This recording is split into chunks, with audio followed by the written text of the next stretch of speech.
আসসালামু আলাইকুম সম্মানিত দর্শকবৃন্দ, এই মুহূর্তে দেশ ও প্রবাস থেকে যারা আজকে আমাদের এই ভিডিওটি দেখছেন সকলকে জানাচ্ছি আন্তরিক শুভেচ্ছা অভিনন্দন। দর্শক, যে ঘাসটি স্ক্রিনে দেখতেছেন এটি মূলত ইন্দোনেশিয়ান স্মার্ট নেপিয়ার ঘাস।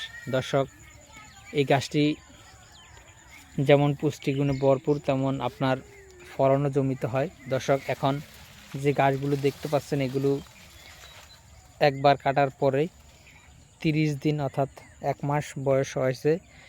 আরও প্রায় 1 থেকে 1.5 মাস এই জমিতে রেখে দেওয়া হবে।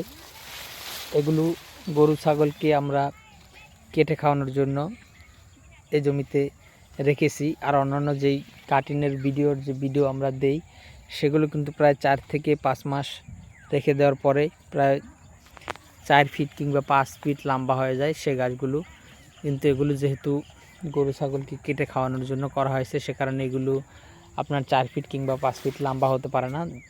2.5 ফিট কিংবা 3 ফিট বা 3.5 ফিটের মতো লম্বা হলে পরে আমরা এগুলো কেটে গরু ছাগলকে দিয়ে দিই। আর স্মার্ট নেপিয়ার ঘাসটি আপনারা অনেকের মুখে শুনে থাকবেন যে এগুলো খুবই নরম হয়, অর্থাৎ এগুলো খুবই নরম এবং মিষ্টি হয়, যার কারণে গরু এবং ছাগল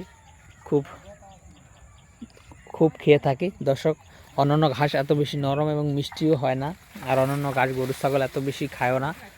তো দর্শক, আমরা এই ঘাসগুলো দেখেন এখানে জারগুলো অনেক জার হয়, অন্যান্য ঘাস কিন্তু এত বেশি জার হয় না। আপনার 1 মাসে যদি আপনি জারা ঘাস কেটে খাওয়ান তাহলে একটি জারে আপনার 15 থেকে 20টি ঘাস হবে। কিন্তু এখানে দেখেন স্মার্ট নেপিয়ারে এখানে গণার মতো সিস্টেম নেই। দেখেন একটি জার নাই, এখানে আমরা আপনাদেরকে যে জারই দেখাই গণার মতো সিস্টেম আসলে নেই। এখানে যদিও গাছগুলো অনেক চিকন রয়েছে, যখন গাছ আরও 30 দিন জমিতে রেখে দেওয়ার ফলে এই গাছগুলো কিন্তু আরও মোটা মোটা হবে। দর্শক, আরও পাতা অনেক বেশি হবে, তখন কিন্তু গরু মহিষকে খাওয়ালে পোষাবে। আর এখন যে গাছটি দেখতেছেন এটি ছাগলের জন্য পারফেক্ট হবে।